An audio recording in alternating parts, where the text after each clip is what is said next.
Welcome! Today we're going to do something a little different. We are going to treat the English language like a piece of high-end precision machinery.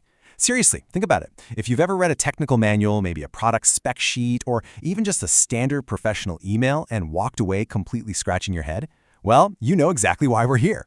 We are going to take your writing and elevate it from, vague and frustrating to undeniably absolutely useful. Let's get into it. Okay, let's take a quick look at the blueprint for this explainer. First up, we're diagnosing the actual problem with vague language. Then, we'll learn how to eliminate those sneaky little things called weasel words.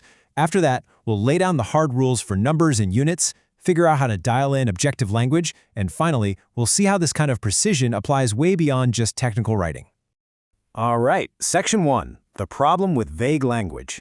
Let's start by looking at a fundamental flaw that acts, well, kind of like a broken gear in so many professional documents.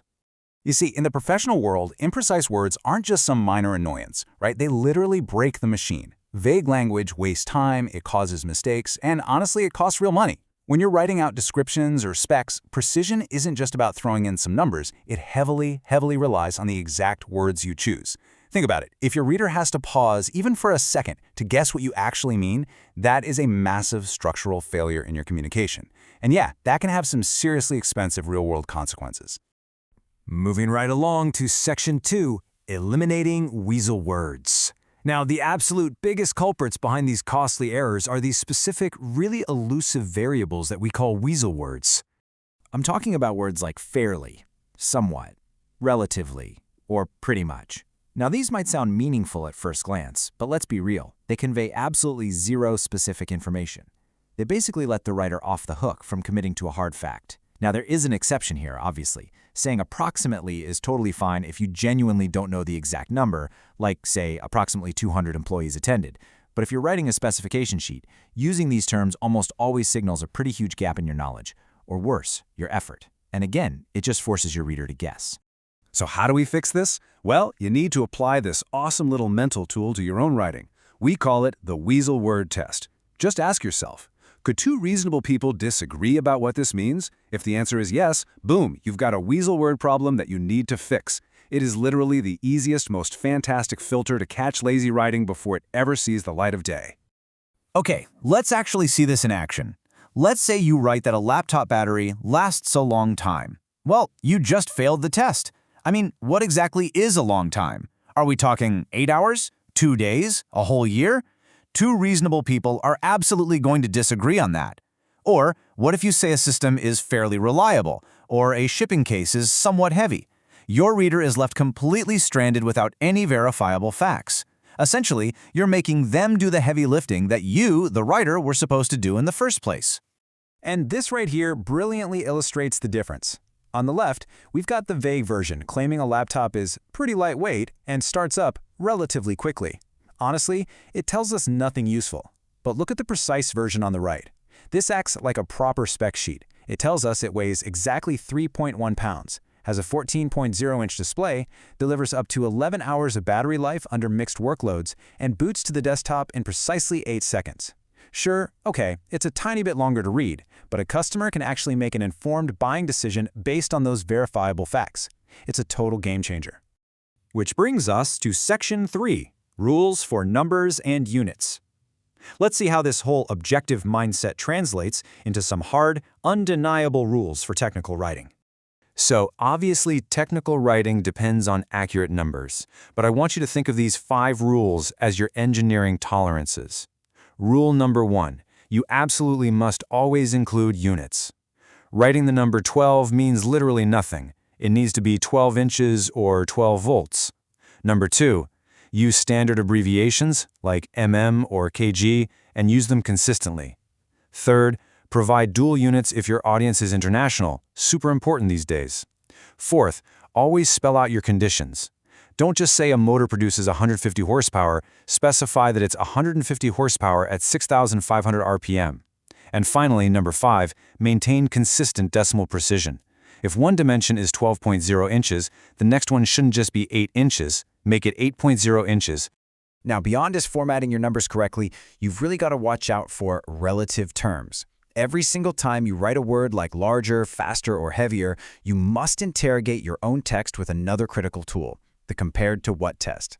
Because you see, the absolute crucial point here is context. Look at this comparison. Saying the new model is 40% faster is frankly totally meaningless on its own. Faster than what, right? Unless you provide the absolute baseline values, the reader is just sitting there guessing. Now check out the clear version on the right. Processes 1,400 transactions per second, a 40% increase over the previous model's 1,000. Both the absolute values and the comparison are right there. This is exactly what the reader needs to fully grasp the context. No guessing required. Moving on to Section 4, Objective Language and Detail. With our baseline nicely established, we now need to figure out how to calibrate the exact right level of detail for our specific user. You see, objective language is the absolute bedrock of your writing toolkit. This means relying on words and phrases that describe measurable, totally verifiable facts. Notice what's completely missing there? Your opinion. Your personal feelings and subjective interpretations literally have no place in a technical document. They weaken the text. Stuff like that belongs in marketing materials, not in specifications. Just notice the stark contrast here. Subjectively claiming the motor is incredibly loud, that could mean wildly different things to a librarian versus a construction worker, right? But the objective fact is undeniably clear. The motor produces 85 decibels of noise at 3 meters. There's no arguing with that. Or, instead of getting emotional and saying a server crashed constantly, the objective writer just documents the exact reality. 3 unhandled exceptions in a 24-hour period. See the difference? But, and this is a big but, you have to remember to tune the machine for your audience. Not every single document needs maximum, down-to-the-millimeter precision. A consumer is shopping for a desk, they just need the basic dimensions to know if the thing is going to fit in their room. However, the factory that's actually producing that exact desk, they absolutely require the wood grain density down to 3 decimal places. Writing at the wrong level of detail, whether it's way too much or way too little, just shows you really haven't considered who is actually going to be reading your document. Okay, last up, Section 5, Precision Beyond Technical Writing. Let's explore how replacing subjective fluff with objective data can genuinely transform literally all types of writing.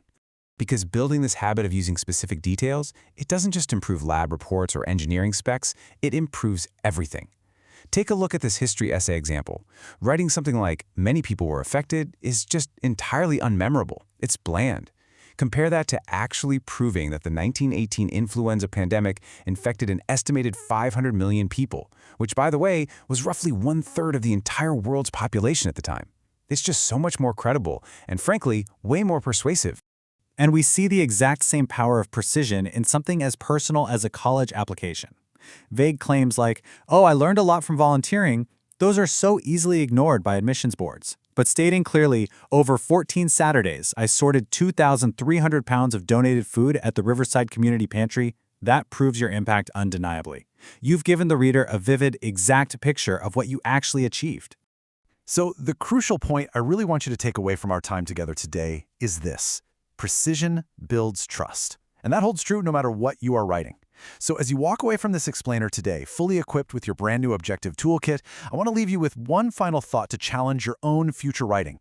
When you sit down to review your very next draft, what vague weasel words are you going to eliminate to ensure your writing operates with absolute precision? Seriously, stop making your readers guess and start giving them the exact facts they need. Thanks so much for tuning in, and keep building better sentences.